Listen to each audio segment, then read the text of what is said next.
Shut your mouth! This isn't a place for someone like you to show off! Judge Harold Brennan's voice thundered through the courtroom, slicing through the suffocating air. It was a morning at the Delaware Federal Court. 3 witnesses had just finished their testimonies, each word a bullet aimed straight at her reputation. Every accusation cut like a blade, sharpened by prejudice and ambition.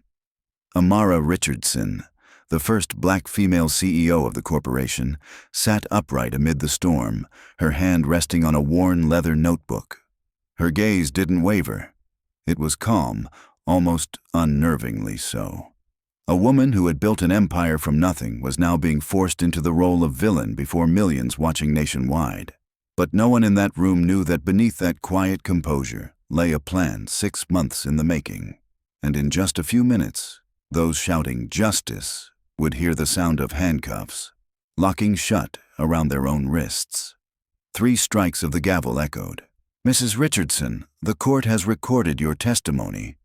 Just 6 minutes later, that same judge, Harold Brennan, would bow his head and issue a public apology on national television.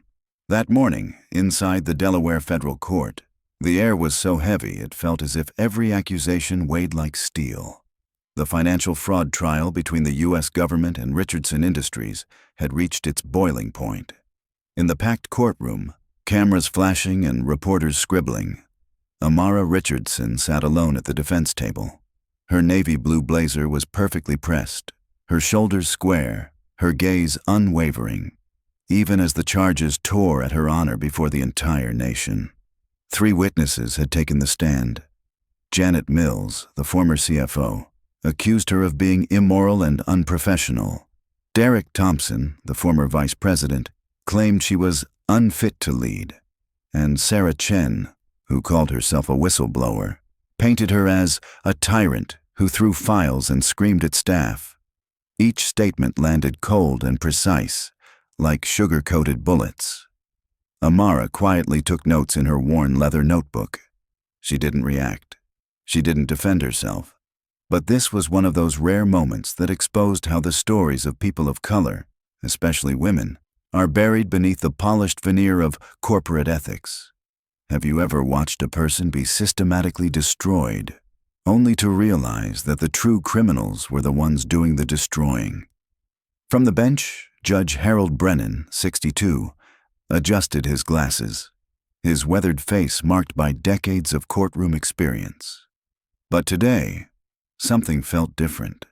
The tension from the press, the restless whispers from the gallery, the way some leaned forward each time Amara moved. "Mrs. Mills, please describe the defendant's management style," said Prosecutor Amanda Walsh. Mills clutched a tissue, her blonde hair neatly styled, maintaining poise even as tears streamed down her cheeks. "She called me useless, in front of the entire executive board," she said, her voice trembling, just enough to invite sympathy. 23 years of experience, and she made me feel like a child." Amara's pen stopped mid-sentence. She looked up briefly at Mills, then lowered her gaze, calm as though she were transcribing someone else's trial, not her own destruction. "Did she ever act violently?" the prosecutor asked. "Objection, leading question," Amara's attorney interjected. "Sustained," Brennan replied, though his tone lacked its usual certainty. Mills adjusted the pearl necklace at her throat. She threw documents across the conference table, saying, "These numbers are garbage. The garbage of white women who know nothing about finance." A wave of murmurs rippled through the courtroom. Dozens of phones lifted, flashes popping. Amara's expression didn't change, but her knuckles turned white as her hands tightened. The court clerk fumbled while spelling her name. "R.C. Richardson," she corrected softly, just audible enough. No one responded. The courtroom screen flickered, showing video from a board meeting. Amara pointing, speaking rapidly, gesturing firmly. No sound. Without context, it looked like anger. 10 minutes until closing arguments, the judge announced. Next came Derek Thompson, silver-haired, immaculate in his tailored suit, moving with the confidence of a man long accustomed to winning. "The company lost $50 million under her leadership," he said, holding up a report. "Funds were transferred offshore with no valid documentation." The crowd nodded solemnly, as if listening to sacred scripture. Amara glanced at her phone. 2 missed calls from Senator Williams. Next to it lay a first-class ticket to Washington, D.C., proof she had been invited to testify before the Federal Reserve Board. But in this room, none of that mattered. "Did she engage in illicit financial activity?" the prosecutor pressed. "Yes, multiple times," Thompson said. "She created shell companies to funnel money." A business card slipped from Amara's notebook. The gold-embossed words, "Federal Reserve Board Advisory Committee," gleamed under the light. She bent to retrieve it, but it was too late. A few people had already seen. Online, the hashtag Amara Richardson trial exploded. "Another black female CEO who failed because of favoritism," read a viral tweet shared thousands of times. Then came Sarah Chen, the so-called whistleblower. She stepped up to the stand, her movements precise, almost mechanical. "I reported the financial discrepancies to the SEC 18 months ago," she said evenly. "She threatened to ruin my career, told me no one would believe a junior accountant over a black CEO. Amara checked her watch. A limited edition Patek Philippe, glittering on the wrist of the woman the media now branded the fallen financial prodigy. The contrast made her guilt easier to believe. 5 minutes left, the judge reminded. Amara's lawyer leaned close, whispering something. She shook her head, wrote on a small slip of paper, "Are we recording everything?" The lawyer nodded. "Every word, Mrs. Richardson." From the gallery, Mills's husband secretly filmed, his camera trained on Amara. Executives in the industry live-tweeted relentlessly. Local journalist Jennifer Hayes streamed live. Justice is being served. But justice, sometimes, is a carefully built stage. The prosecutor advanced, voice sharp as a blade. "Your Honor, the evidence is irrefutable. The defendant embezzled $50 million, destroyed the company's culture, and betrayed shareholder trust." The courtroom nodded in unison. Amara kept writing, steady strokes like a metronome. Her phone buzzed. A new message. "The package has been delivered to the courthouse steps." "The testimonies today," the prosecutor continued, "are the voices of the wounded. All they ask for is respect, something Mrs. Richardson stole from them." Suddenly, Amara stood. The room fell silent.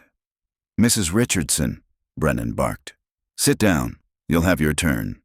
But Amara's voice rang out, calm and precise.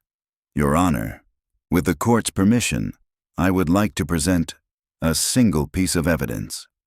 Everything froze. Even the stenographer stopped typing. "That's not according to procedure," the judge said, frowning slightly. "I understand, Your Honor," she replied. "But this evidence will change everything you've just heard." The room buzzed with restless anticipation. Brennan glanced at the prosecutor, then back at Amara, his gaze softening as if sensing there was a story yet untold. "You have 30 seconds to justify it," he said. Amara opened her leather briefcase and drew out a thick folder. "Your Honor," she said slowly, her voice gliding like a blade across glass, "I think it's time everyone saw the full picture." Reporters quickly adjusted their cameras, stepping back to get the best angle. "Mrs. Richardson," Judge Brennan warned, "you may proceed, but if this turns into any kind of performance, I will hold you in contempt of court." Amara walked to the stand carrying only a single yellow envelope. Each step was deliberate, steady, as if rehearsed 100 times in the dark. She said nothing as she laid the envelope in front of the judge. Brennan opened it. First came irritation, then surprise, and finally, something close to fear. He looked up at Amara, then back down, flipping through the papers faster and faster. "Court officer," he said, his voice trembling slightly, "please clear the entire gallery." A wave of noise erupted immediately. Reporters shouted in protest, waving their press passes. Executives stood up, craning to see the documents. Janet Mills whispered something to her husband, but her voice broke mid-sentence, swallowed by panic. "Your Honor, the prosecution objects," Amanda Walsh snapped, her tone sharp as a knife. "This is not a request," Brennan said louder, now firm and commanding. Security moved down the aisles. Phones were hastily turned off. Live streams cut mid-broadcast. Television reporter Jennifer Hayes tried to speak into her mic as she was pushed out. Something unprecedented is happening inside the courtroom. Within moments, the once raucous chamber fell into dead silence. Only the sound of breathing and pages turning. Amara stood still, calm, as though the entire world waited for her signal. "Mrs. Richardson," Brennan said, his voice lower now. "Can you confirm the authenticity of these documents?" "Yes, Your Honor," she replied. "All documents in that envelope have been verified by independent forensic auditors and federal investigators." Walsh leapt up. "Your Honor, the prosecution has never been given access." "Perhaps," Amara cut in coolly. "The prosecution should ask its witnesses whether they'd like to revise their statements before we continue." A heavy silence fell. Mills fidgeted. Thompson gripped his chair. Chen stared at the envelope as if it might explode. Amara opened another file. "Your Honor, that envelope contains transfer records proving that the $50 million I was accused of embezzling was, in fact, a personal loan, my own money, used to save the company from bankruptcy." Gasps rippled through the prosecution's side. That loan was unanimously approved by the board of directors, documented in official minutes. 3 weeks later, that same board voted to terminate Mills, Thompson, and Chen for embezzlement and internal manipulation. Walsh began frantically typing on her phone, her face pale. Thompson's jaw tightened, veins rising along his neck. Mills went white, her trembling hand clutching her pearls. Amara's tone never changed. They were the ones who conspired to steal the rescue funds and framed me when their plan collapsed." She held up another document. "FBI forensic report, completed yesterday. Every transaction, every forged signature, every false statement, verified." Brennan flipped through the pages, his expression growing heavier with each line. "Mrs. Richardson, these are extremely serious allegations." "Yes, Your Honor," she said. "Which is why, for the past 6 months, I have been cooperating with the FBI's Financial Crimes Division to ensure every piece of evidence is unshakable." Mills muttered under her breath, almost to herself.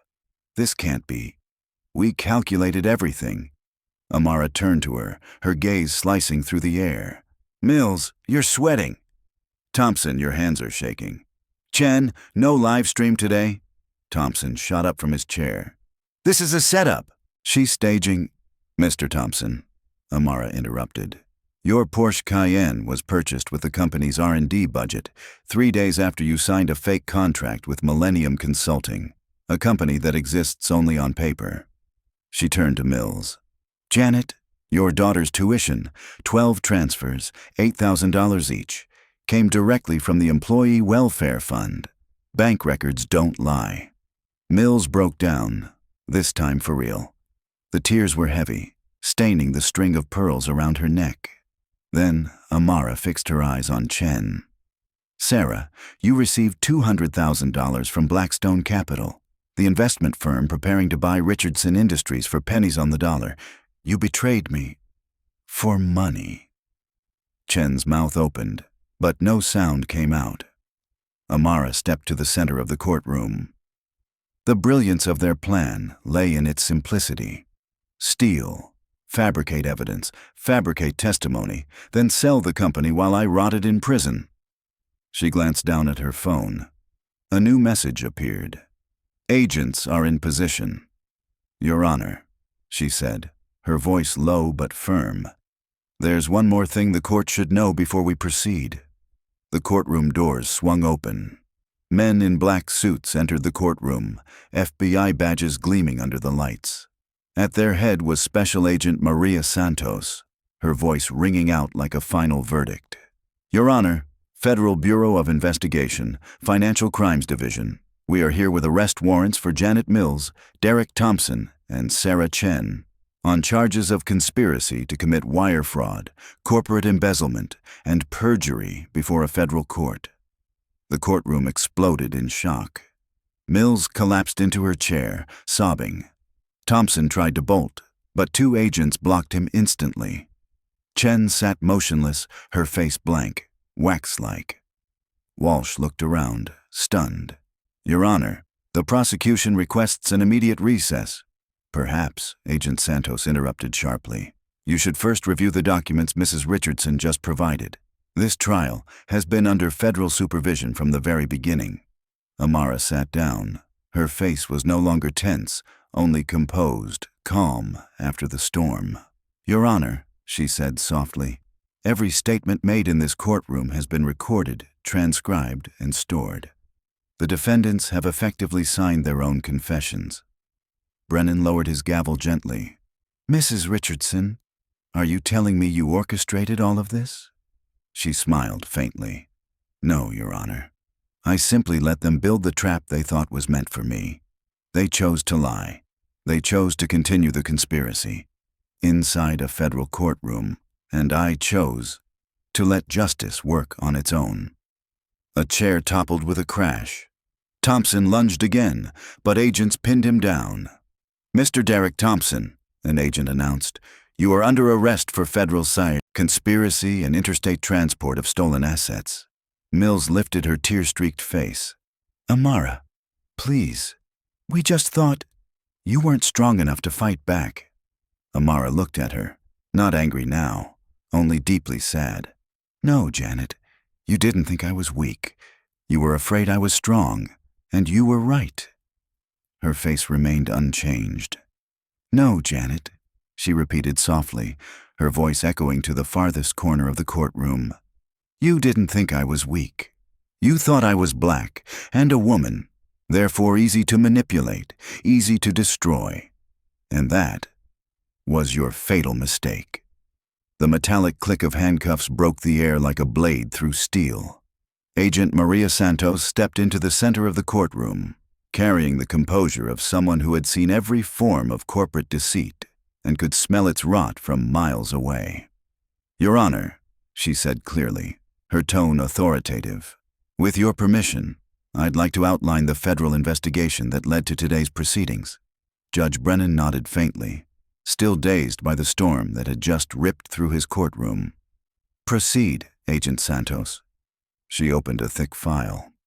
6 months ago, Mrs. Amara Richardson proactively contacted the Federal Bureau of Investigation's Financial Crimes Division and provided evidence of an internal conspiracy to embezzle corporate funds and frame her for the crime.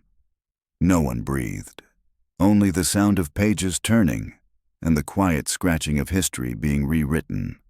"At first," Santos continued, "it appeared to be a standard financial fraud case, but soon it revealed something deeper, a coordinated multi-state conspiracy."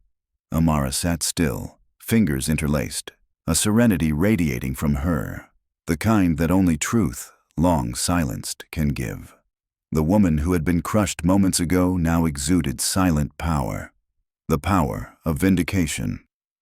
"They didn't just steal money," Santos said. "They orchestrated the destruction of Mrs. Richardson's reputation, manipulated the company's stock value, and paved the way for Blackstone Capital Management to acquire it at a fraction of its worth." She held up banking records.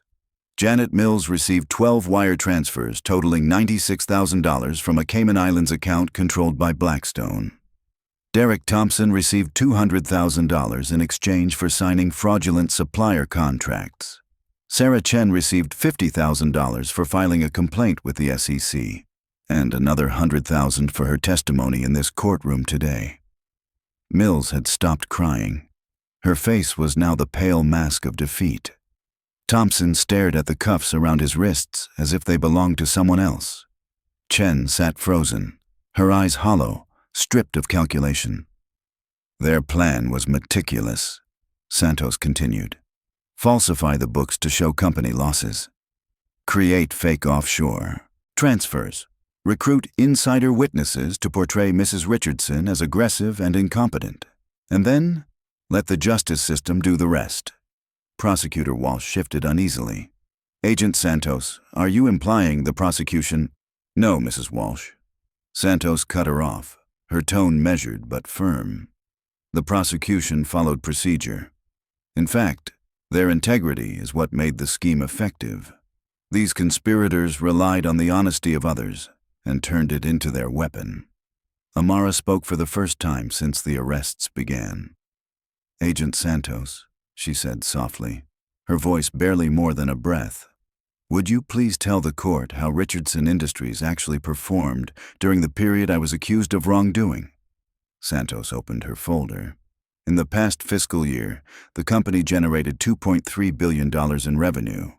Mrs. Richardson's so-called emergency loan of $50 million saved 18,000 jobs and prevented corporate bankruptcy.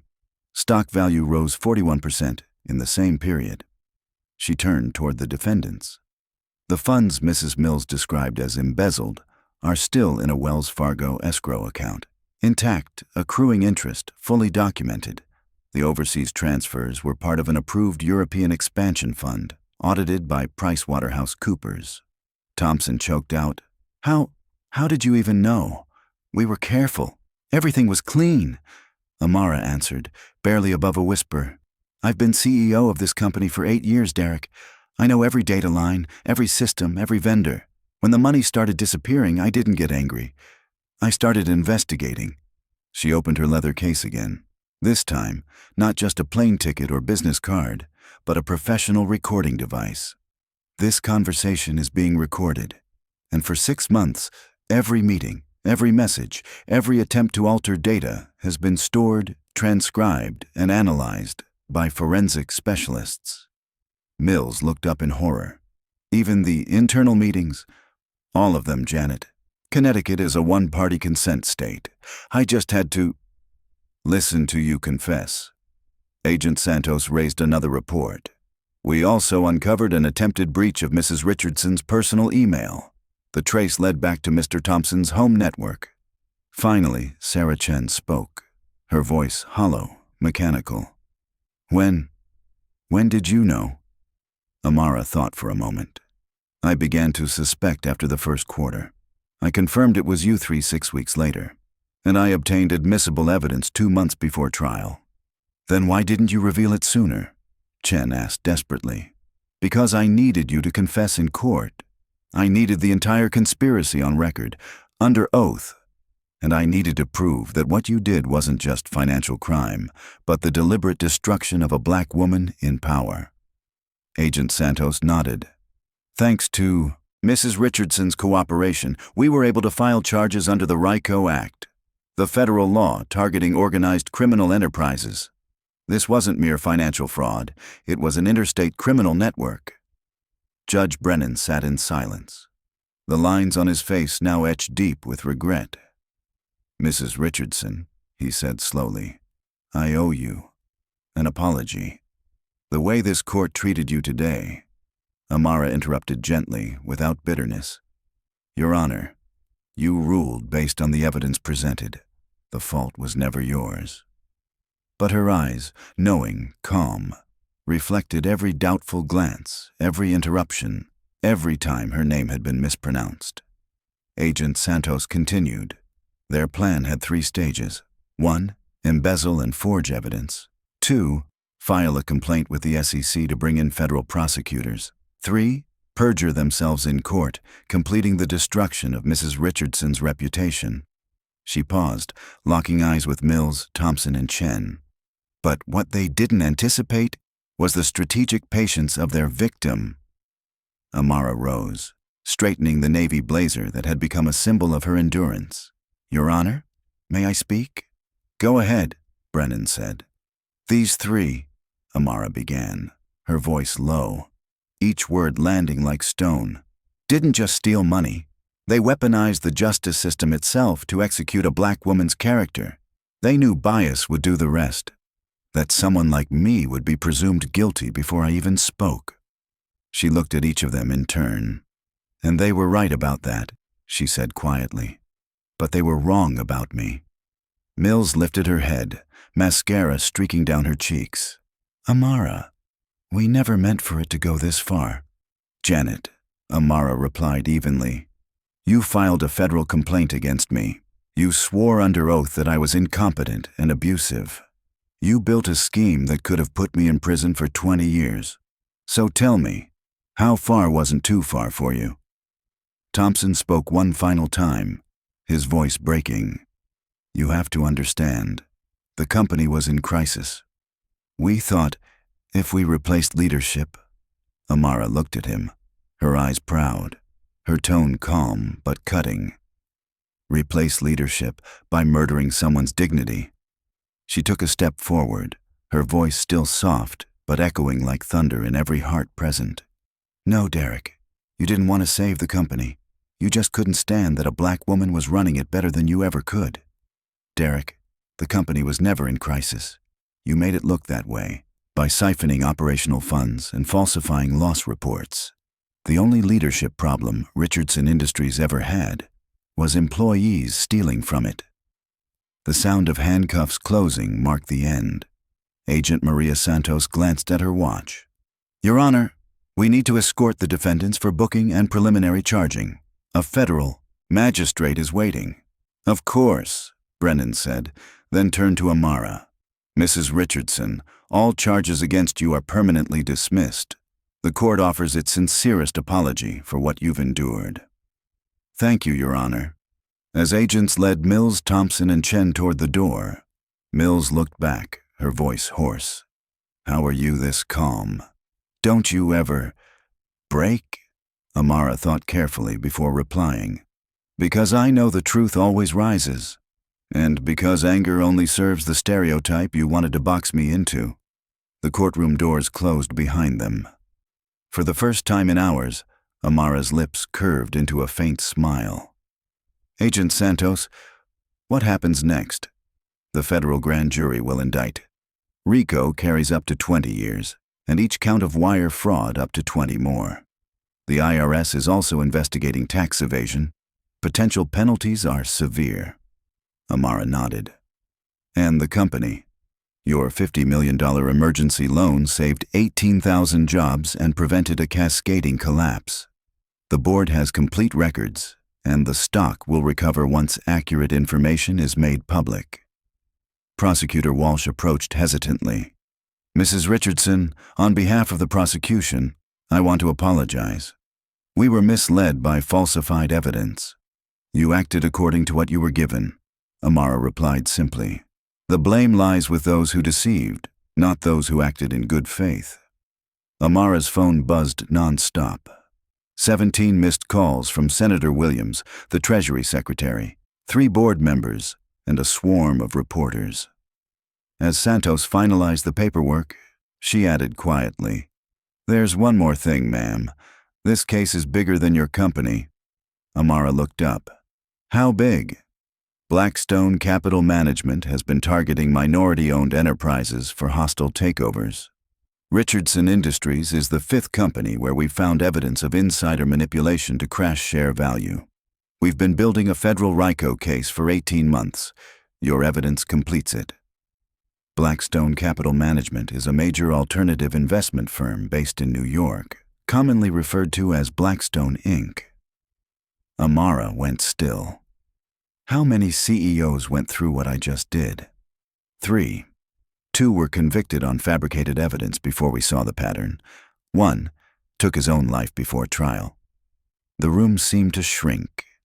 Amara's personal victory suddenly grew larger because it reached into systemic justice, and smaller too, for the lives already lost to it. The 2 convictions will be overturned by the appellate court within 60 days, using your case file, Santos said. The phone rang again. This time, Amara answered. Senator Williams. Amara, I've been following the updates. Are you all right? I'm fine, Senator. In fact, better than fine. The Federal Reserve Board meets tomorrow. Given what's happened, we should discuss your advisory position. Amara glanced at Santos, who gave her an encouraging nod. Yes, Senator, This experience gave me a policy insight no briefing paper ever could. She dialed another number. Marcus, the chairman of the board. Marcus, it's me. You've seen the news? Good God, Amara. The FBI says you were cooperating for 6 months. Cooperating, not hiding. There's a difference. She walked toward the courtroom window, looking down at the steps of the J. Caleb Boggs Federal Building in Wilmington, Delaware, where reporters swarmed. Marcus, call an emergency board meeting tonight. I want full release of the investigation findings, trading suspension lifted, and all severance packages for Mills, Thompson, and Chen rescinded and reclassified as restitution. Done. Anything else? Yes. I'm implementing the Richardson Transparency Protocol. Full quarterly financial disclosure. Rotating audit firms to prevent familiarity bias. Anonymous whistleblower protection. Live streaming all non-classified board sessions. Amara, that's transparency far beyond SEC standards. The old standards failed against organized deceit. We lead with ethics, not follow compliance. Santos handed over the final dossier, the forensic accounting figures chilling in their precision. Mills embezzled $12.3 million through 78 fake vendor contracts. Thompson funneled $8.7 million to the Caymans via falsified board resolutions.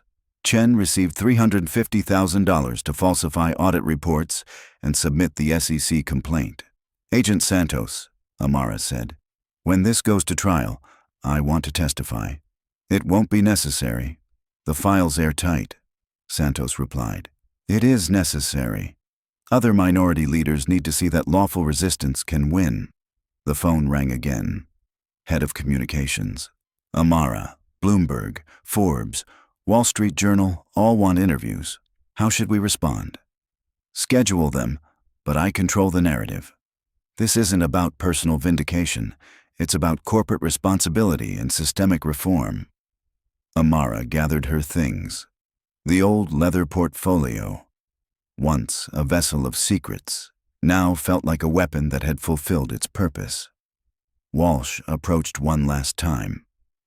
Was there ever a moment, she asked quietly, when you wanted to expose the truth earlier, just to stop them from ruining you publicly? Amara paused at the door, weighing every word. If I had exposed it internally, they would have said I was retaliating against a whistleblower. If I had fought back immediately, they would have said I was using money and influence to dodge accountability. The only way to neutralize the entire conspiracy was to let them perjure themselves, under oath, in a federal courtroom, under the eyes of investigators. And I needed the full map of that criminal network. Not just their thefts, but their playbook for destroying my name to steal my company. She nodded lightly toward Santos. Now, we tell the story correctly. Patience, Amara said, has its own cost, emotional and spiritual. I've been the only black woman in this industry for 8 years. And I learned early that every emotional reaction from a woman like me can be weaponized against her. So I chose strategy, not anger. Outside, a forest of cameras flared to life. Reporters surged like a tide, microphones thrust forward. Amara stopped on the courthouse steps, the very place where, just hours earlier, the envelope of evidence had arrived, igniting the reversal of the century. Mrs. Richardson, how does it feel to be vindicated? She thought for a moment. This was never about vindication. It was about justice. Not just for me, but for every leader who's been targeted by schemes like this. What's next for Richardson Industries? We're implementing the strongest transparency standards in the industry. Full public financial disclosures, independent oversight, whistleblower protection. I want to prove that corporate ethics aren't just possible. They're profitable. Will you sue your former employees? The federal government will handle the criminal side. The company will recover its assets through civil litigation. But my focus isn't revenge, it's prevention. A Bloomberg reporter called out, there are reports this case is part of a larger federal probe into corporate fraud. Can you confirm? Amara glanced at Agent Santos, who gave a slight nod. I can confirm that Richardson Industries has cooperated with federal authorities in exposing an organized network targeting minority-owned businesses. The Department of Justice will release more information when the time is right. Any advice for other leaders facing similar situations?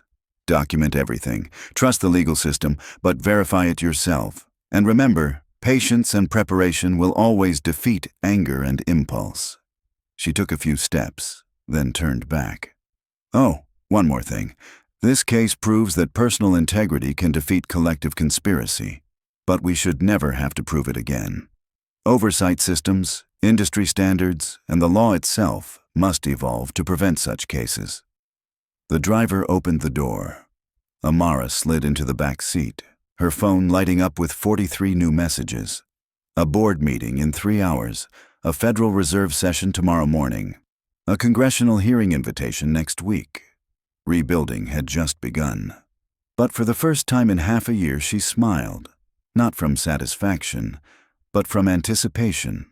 She had proven that strategic thinking could outmaneuver organized deceit. Now, she intended to prove that ethics could redefine an entire industry.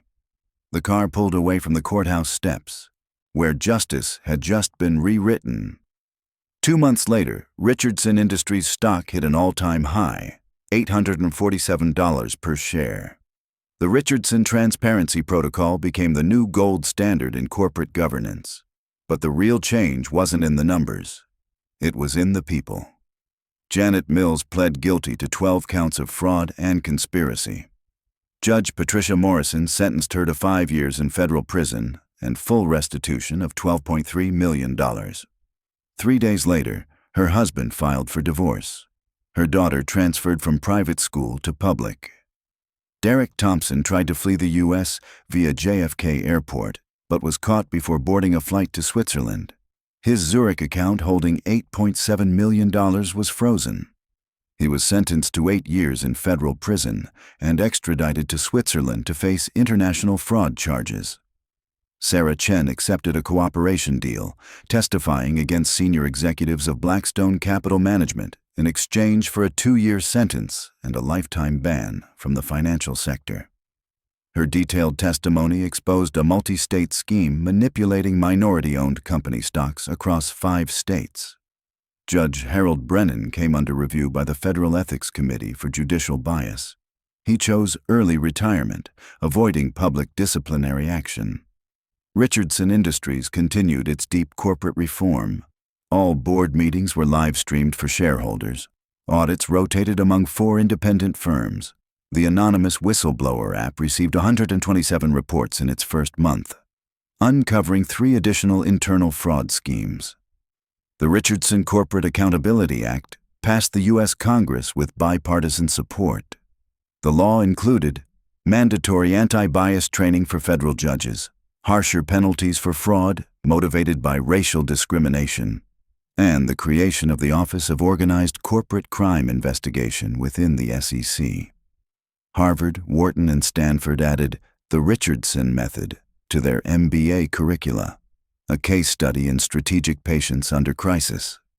Amara founded the Ethical Leadership Foundation, contributing $50 million of her own fortune to support wrongly accused minority executives and advise corporations on the new transparency standards. Her personal net worth rose by $200 million, but she redirected most profits into the foundation and an employee profit-sharing program. Within 18 months, the company increased minority leadership hiring by 300%, not for diversity quotas, but to dismantle the invisible barriers that had long held people back. Revenue grew 28% annually, proving that ethics and performance were never opposites. Amara's case became the cornerstone of the federal RICO prosecution against Blackstone Capital Management.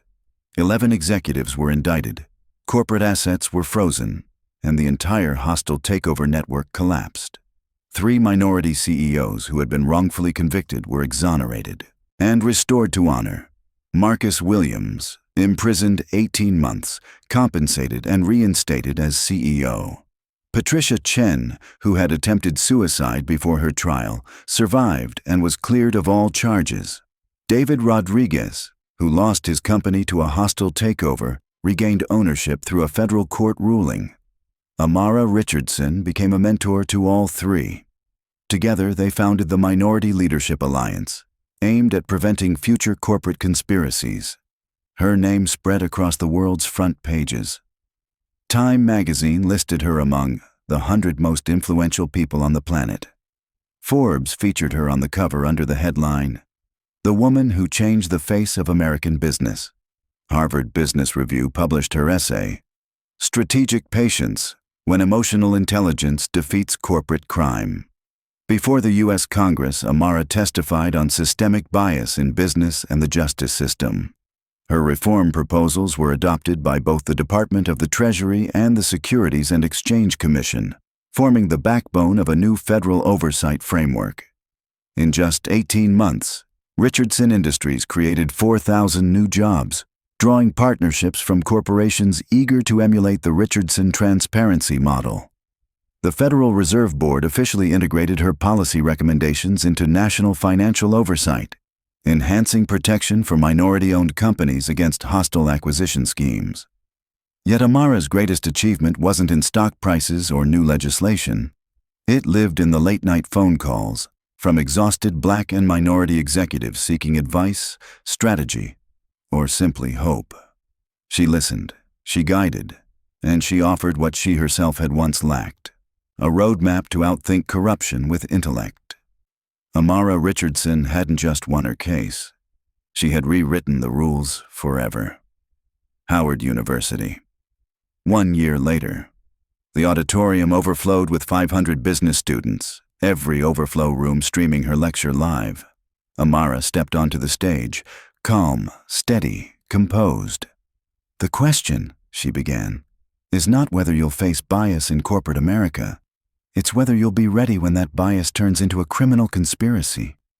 Her voice was low, firm, carrying the gravity of someone who had turned personal trauma into systemic change. The audience leaned forward, breathless. "3 years ago," she continued, "I thought success meant proving I deserved to be in the room where I was the only Black woman present.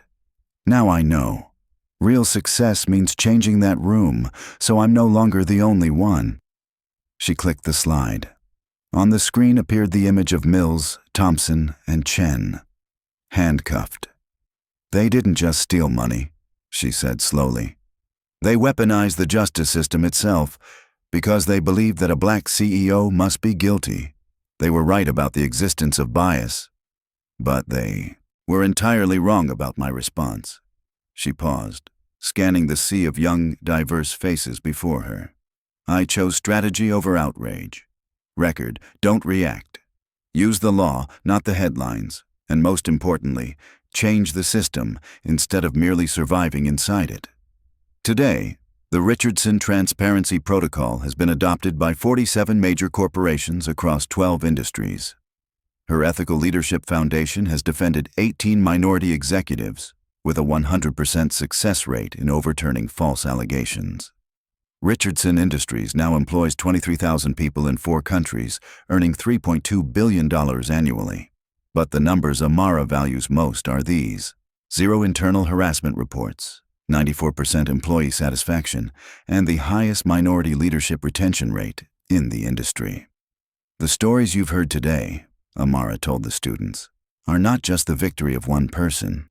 They're living proof that the stories of people of color deserve to be told, and that they can reshape corporate America. When we document our experiences, choose wisdom over rage, and build systems instead of merely resisting them, that's when real stories become permanent change." A student stood up. "Ms. Richardson, what if we don't have your resources? What if we don't have the power to fight like you did?" Amara smiled. "Everyone in this room already has what I had: patience, record-keeping, and strategic thinking. I didn't win because of money or influence. I won because I chose method over impulse." She glanced down at her phone. A new message from Agent Santos. "Blackstone, executive sentenced to 15 to 20 years. Full restitution ordered." Amara smiled again, not with pride, but with the quiet certainty that justice, however delayed, endures. She concluded, "You will inherit the system we built, But more importantly, you will elevate it. Record everything. Trust the process, but always verify. And remember, personal integrity can defeat collective conspiracy, but only systemic reform can prevent it from being reborn. The applause thundered, not from admiration but from understanding.